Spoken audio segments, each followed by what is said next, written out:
سلام بچه‌ها، امیدوارم حالتون خوب باشه. من خیلی سریع خودم معرفی کنم برای اون دسته از دوستانی که تازه ما جوین شدن. من مریم تقی‌پور هستم. امروز هم تصمیم گرفتم یه میکاپ اسموکی فوق‌العاده شیک و جذاب رو بهتون آموزش بدم. بریم با هم دیگه مرحله این آموزش رو ببینیم. این مرحله بیسیکمون میایم از پرایمر استودیو میکاپ که مخصوص انواع پوست من استفاده می‌کنم. پودرم ایف سن لورن شماره BD10 فوق‌العاده سبکه، کاورش خیلی خوبه. یعنی اینجوریه که اگر صبح بزنید تا بعد از ظهر روی پوستتون باشه اصلا به شما احساس سنگینی نمی کنید. خب کرم پودر رو اول با براش میزنم. سعی نکنین فاصله بین کرم پودرتون و فیکس کردنش بیفته، باعث میشه یه مقدار کرم پودرتون خشک بشه، بعد دیگه با بلندرتون نتونین خوب پخشش کنید، خط و خطوط از بین ببرین، یه مقدار باقی میمونه روی پوستتون. میخوام کانسیلر رولوشن رو شماره 36.5 رو بزنم. فقط پشت پلکمو فعلا میخوام کار کنم.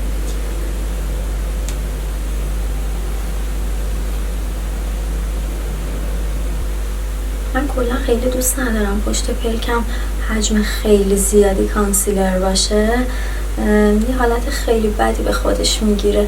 کلا سعی کنین همه چیز رو سبک کار کنین، هرچی سبکتر باشه میکاپتون خیلی تمیزتر و شیکتر میشه. چون من میخوام دیگه سایه پشت پلکم رو کار کنم، میام از چسب نواری استفاده میکنم. این قسمت رو چسب میزنم. من از یه سایه بیس میخوام استفاده کنم، یه سایه بیسی که یه رنگ مدیوم داشته باشه که از پالت مورف میخوام استفاده کنم. این پالتش واقعا رنگبندی فوق‌العاده‌ای داره، تمام رنگاش به کارتون میاد، چه میکاپ فانتزی بخواین انجام بدین، چه میکاپ لایت باشه، اسموکی باشه، هر چی که باشه. توی ویدیوهای بعدی هم بهتون آموزش میدم که با این رنگا چیکار کنین که یه خط چشم رنگی فانتزی با دوام خیلی بالا داشته باشین. من توی مرحله میخوام از این رنگ به عنوان رنگ بیس هم استفاده کنم. همونطور که بهتون گفتم حجم سایه رو سعی نکنین خیلی زیاد بردارین، برشتون هم بته کنید به مقدار. این قسمت پشت پلکمو از این رنگ کار میکنم. البته بچه‌ها اگر فکر میکنین که حرفه‌ای هستین و میتونین این سایه رو خیلی تمیز در بیارین، نیاز نیست که از این چسب‌ها استفاده کنین. من فقط برای اون دسته از دوستانی که خیلی تخصصی ندارن و دوستان این میکاپ رو یاد بگیرن خواستم بهشون یاد بدم که با این کار میتونید انجام بدین.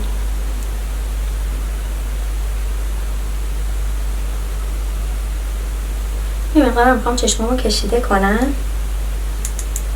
به خاطر همین یه مقدار به سمت بیرون میارم سایم رو.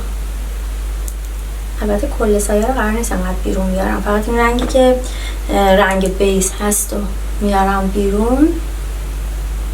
از یه مداد مشکی به حالت خط چشم میکشیم، ولی قرار نیست بذاریم فرم خط چشم بمونه، میخوایم اون رو تبدیل به سایه کنیم. یه خط چشم نه نازک باشه، نه خیلی ضخیم که کل پلکتون رو بگیره. از سایه مشکی استفاده میکنیم کامل روی خط چشممون و مخصوصا مرزهاشو کامل میخوایم از بین ببریم، قرار نیست فرم خط چشم داشته باشیم.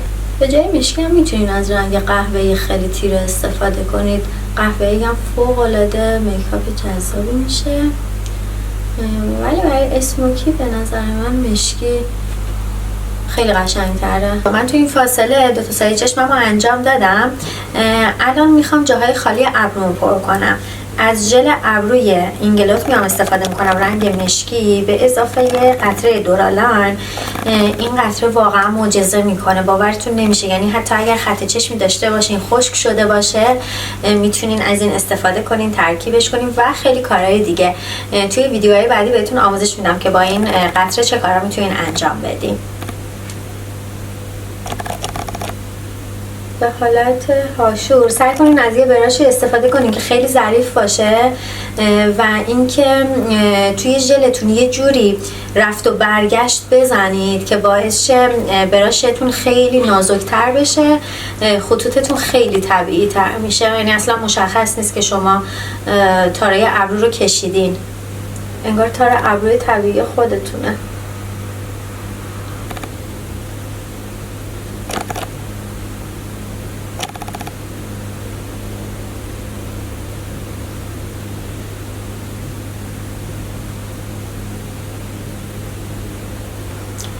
حجم کم رو کانسیلر میزنم، نمیخوام حالت ماسیدگی پیدا کنه یا اینکه توی این خط و خطوطای زیر چشم نمیخوام این حالت جمع شدگی رو پیدا کنه و باعث بشه که خطام بیشتر مشخص بشه.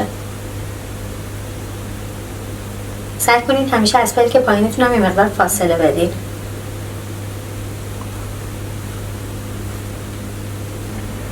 بچه این قسمت رو برای اینکه سایه‌تون خیلی تمیز باشه و کانسیلرتون روی سایه نره، سعی کنید با یه براش کار کنین، خیلی تمیزتر میشه و به هیچ عنوان سایه چشمتون خراب نمیشه. حتی اگر جای از سایه‌تون هم احساس کردین یه کوچولو باید تمیز شدین که درستش کنین، با همون کانسیلر میتونین این کار رو انجام بدین. ببینیم به هیچ عنوان توی سایه چشم هم نمیره. براش هم براش ظریفیه، از این براش بزرگ استفاده نمی کنم.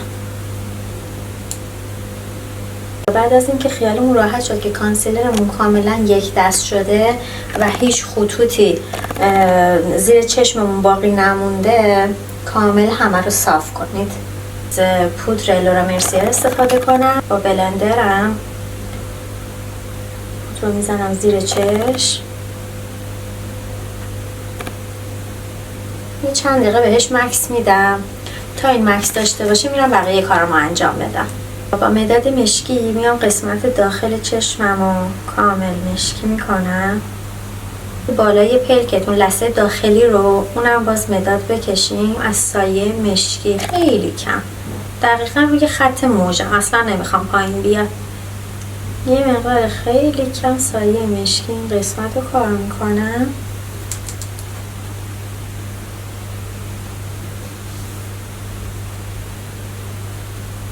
خوب فیدش کنید که هیچ خطی زیر پلکتون باقی نمونه. یه مقدار خیلی کم چسب میزنیم با موچین، وسط موجه رو میگیرم، دقیقا میام وسط این موجه رو میذارم وسط پلکم. اول سعی کنید وسط موجه رو بذارید، بعد بیاید قسمت انتها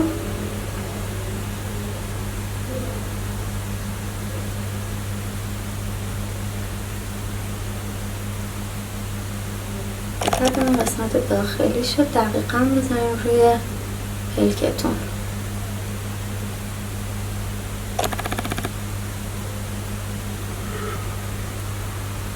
ببینید چسبوندن موجه اصلا کاری نداره.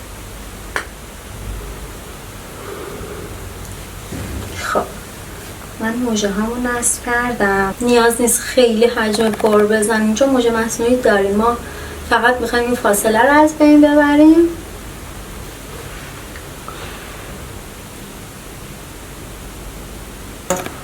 میریم سراغ هایلایت صورتمون. یه مقدار وسط بینی، خیلی کم وسط پیشونی، زیر گونه. ببینید من حجم خیلی کم میزنم، نمیخوام اون تفاوت رنگ خیلی زیاد توی چهرم ایجاد شه، نهایتا در حد 1-2 درجه. با بلندرم قشنگ خط و مرزش رو از بین میبرم.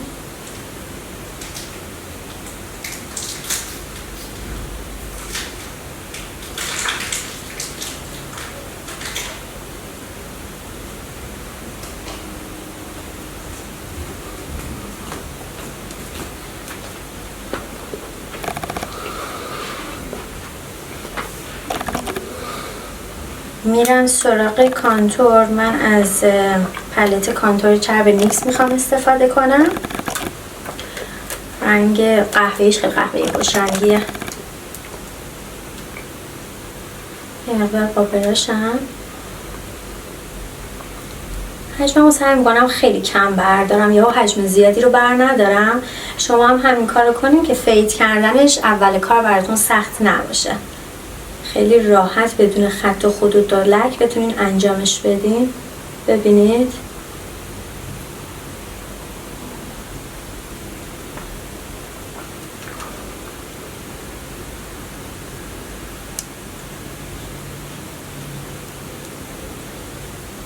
اگر صورت خیلی پری دارین سعی کنین این خط کانتورتون رو صاف باشه، کشیده تر میکنه.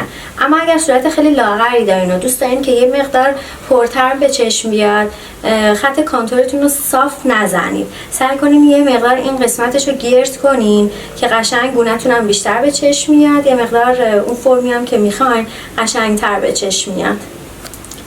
بالای پیشونیمون هم یه مقدار کانتور میکنیم، مخصوصا اگر پیشونی خیلی بلندی دارین این کار حتما انجام بدین. من با اینکه پیشونیم خیلی بلند نیست ولی این سایه‌ای که بالای پیشونی میفته رو خیلی دوست دارم. یه مقداری کم هم خط فکم کار میکنم.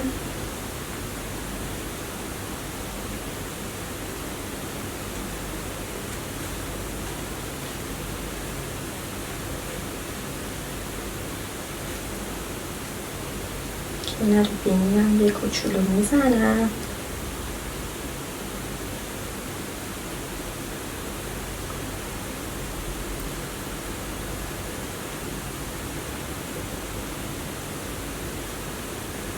من چون حجم خیلی زیادی از کانتورم توی برشم نیست، میریم سراغ رژگونه.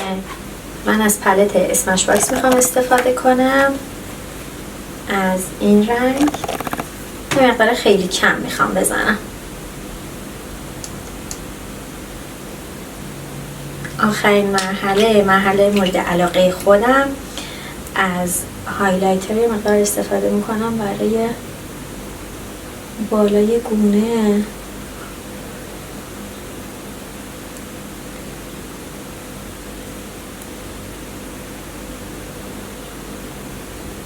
امیدوارم توی ویدیو پیدا باشه. یه مقدار وسط پیشونیمو کار میکنم.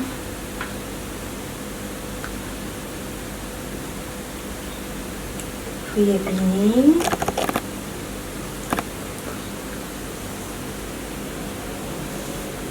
این قسمت هم یه مقدار خیلی کم.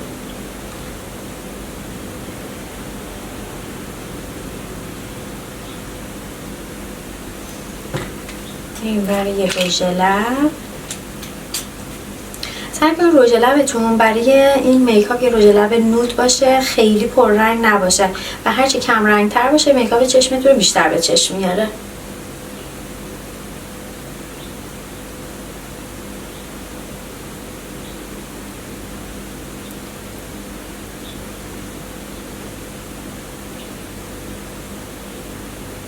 بچه رژ لبی که میخوام استفاده کنم رژ لب مک هست.